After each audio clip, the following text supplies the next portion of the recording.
दोस्तों, अगर मैं आपसे पूछूं कि जब आपको सेविंग करनी होती है तो आप किसके पास जाते हैं, या जब लोन लेना होता है तो किससे मदद मांगते हैं, या फिर सबसे बेसिक सवाल आपकी सैलरी कहां से आती है। तो दोस्तों, इन सभी सवालों का एक ही जवाब है, बैंक। वैसे हम सभी लोग अलग अलग बैंक्स में अपना अकाउंट खुलाते हैं और पैसे जमा करते हैं, और यही बैंक्स हमें उस पर इंटरेस्ट भी देते हैं। यानी जितना पैसा हमने दिया होता है उससे कहीं ज्यादा अमाउंट हमें इन बैंक से वापस मिलता है। लेकिन क्या आपने कभी सोचा है कि जब हम बैंक से अपना सारा का सारा जमा पैसा वापस ले लेते हैं तो इससे बैंक को कैसे फायदा पहुंचता है और कैसे एक बैंक अर्निंग करता है। आखिर क्या है बैंक्स का बिजनेस मॉडल।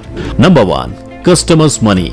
दोस्तों, बैंक के पास पैसा कमाने के कई सारे तरीके हैं, जिसमें सबसे पहला तरीका है कस्टमर के पैसे का इस्तेमाल करने का।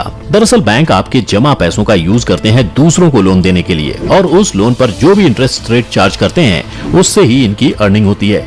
चलिए इसे एक एग्जाम्पल से समझते हैं। मान लीजिए आप एक बैंक के कस्टमर हैं और आप बैंक में 1 साल के लिए 1 लाख रुपए जमा करना चाहते हैं। इसके लिए आप उस बैंक में 1 साल की FD करा लेते हैं, जिस पर आपको बैंक 5% इंटरेस्ट देता है। अब आपके ये 1 लाख रुपए बैंक के पास आ गए, जिसके बाद बैंक वो पैसा किसी और कस्टमर को लोन के तौर पर देता है और उससे लेता है करीब 10% इंटरेस्ट रेट। अब जब वो आदमी 1 साल बाद बैंक को पैसे वापस करता है तो वो करता है 1,10,000 रुपए, जिसमें से बैंक आपको देता है 1,05,000 रुपए, जिसमें से बचते हैं 5,000 रुपए। और यही बचे हुए पैसे हैं बैंक की कमाई, आपसे पैसे लेकर किसी और को उधार देकर की है। और इस तरह हर महीने बैंक इसी तरीके से मोटा मुनाफा कमाता है। इसके अलावा बैंक अपने कस्टमर पर कई तरह के चार्जेस लगाकर भी पैसा कमाता है। Number 2, SMS charge. दोस्तों, मेरी तरह आपको भी बैंक की तरफ से हर रोज कई मैसेजेस आते होंगे, जिन्हें देखकर आपका भी दिमाग जरूर खराब होता होगा। लेकिन क्या आपको पता है कि इन SMS के लिए भी बैंक क्वार्टरली चार्ज करता है? जी हाँ, वो मैसेजेस जिनमें से ज्यादातर को हम ओपन नहीं करते, उनके लिए भी ये बैंक वाले हमसे चार्ज लेते हैं।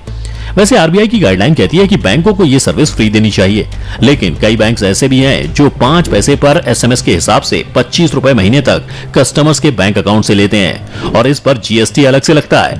अब आप सोचिए, इस हिसाब से बैंक अपने लाखों कस्टमर से हर महीने कितना पैसा कमाता है। आपको क्या लगता है, बैंक का हमसे SMS चार्ज लेना सही है या गलत? मुझे कमेंट करके जरूर बताइएगा। Number 3, debit and credit card charge. ये तो आपको पता ही होगा कि अगर आप नॉन बैंक ATM से 3 बार से ज्यादा पैसे निकालते हैं तो बैंक उसके लिए अलग चार्ज लेता है। ऐसा करने पर बैंक आपसे प्रति ट्रांजैक्शन 25 रुपए तक वसूलता है। इतना ही नहीं, कार्ड का मेंटेनेंस चार्ज भी हम लोगों से ही लिया जाता है, और इसके लिए आपके खाते से साल में एक बार 100 से 500 रुपए तक की रकम काटी जाती है। और हाँ, अगर आपको किसी भी तरह का नया कार्ड बनवाना है तो उसके लिए भी पैसे अलग से चुकाने पड़ते हैं। जैसे अगर आप अपना डेबिट कार्ड खो देते हैं तो दूसरा कार्ड बनाने के लिए आपको बैंक को 50 रुपए से लेकर 500 रुपए तक देने पड़ सकते हैं। एग्जाम्पल के तौर पर भारतीय स्टेट बैंक में अभी डेबिट कार्ड रिप्लेस कराने का चार्ज 300 रुपए और GST अलग से है, जबकि HDFC और एक्सिस बैंक में ये चार्ज 200 रुपए है। Number 4, failed ATM transaction charge. ऐसा कई बार हुआ होगा जब आप ATM से पैसा निकालने गए होंगे, लेकिन अकाउंट में अमाउंट कम होने की वजह से ट्रांजैक्शन फेल हो गया होगा। लेकिन क्या आप जानते हैं, ऐसी सिचुएशन में भी, यानी कि फेल्ड ATM ट्रांजैक्शन के रूप में भी बैंक आपसे चार्ज लेता है। यानी कि इस छोटी सी गलती के लिए भी आपको बैंक को पैसे देने पड़ते हैं। अगर बात करूं स्टेट बैंक ऑफ इंडिया की, तो हर फेल्ड ट्रांजैक्शन के लिए SBI 20 रुपए और GST चार्ज अलग से लेता है। वहीं HDFC bank, ICICI bank, Kotak Mahindra और येस बैंक में ये 25 रुपए चार्ज है। Number 5, cash transaction charge.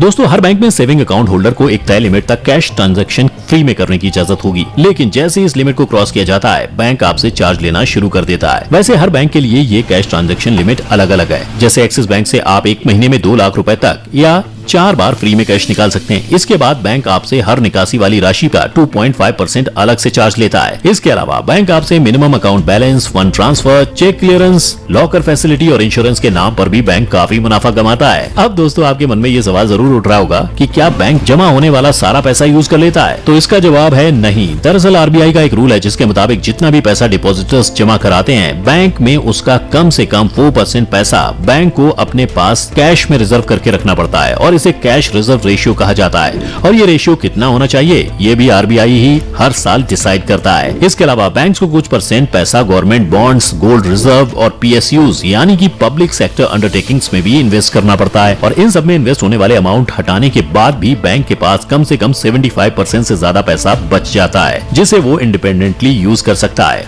अपने मुनाफे के लिए। दोस्तों, अब आते हैं आखिरी सवाल पर, अपना खुद का बैंक कैसे खोला जा सकता है। तो आपकी जानकारी के लिए बता दूं कि आप भी अपना बैंक खोल सकते हैं, बशर्ते आपके पास 500 करोड़ रुपए होने चाहिए, क्योंकि रिजर्व बैंक ऑफ इंडिया की गाइडलाइन के अकॉर्डिंग इतना इनिशियल कैपिटल आपके पास होना चाहिए एक प्राइवेट बैंक खोलने के लिए। इसके बाद आपको आरबीआई से बैंक खोलने की परमिशन लेनी होगी, क्योंकि इंडिया में हर बैंक का बॉस आरबीआई ही तो है। तो दोस्तों आज की वीडियो में बस इतना ही। उम्मीद करता हूँ कि आपको अब बैंक्स का बिजनेस मॉडल पूरी तरह से समझ आ गया होगा। और हाँ, अगर वीडियो पसंद आई हो तो आपको बताइए कि आपको क्या करना है। इसी के साथ अब वक्त हो चला है मेरा आपसे विदा लेने का। मैं फिर मिलूंगा आपसे किसी और सफर पर, किसी और वीडियो के साथ। तब तक के लिए अपना और अपने चाहने वालों का रखें ख्याल, सुरक्षित रहें। धन्यवाद।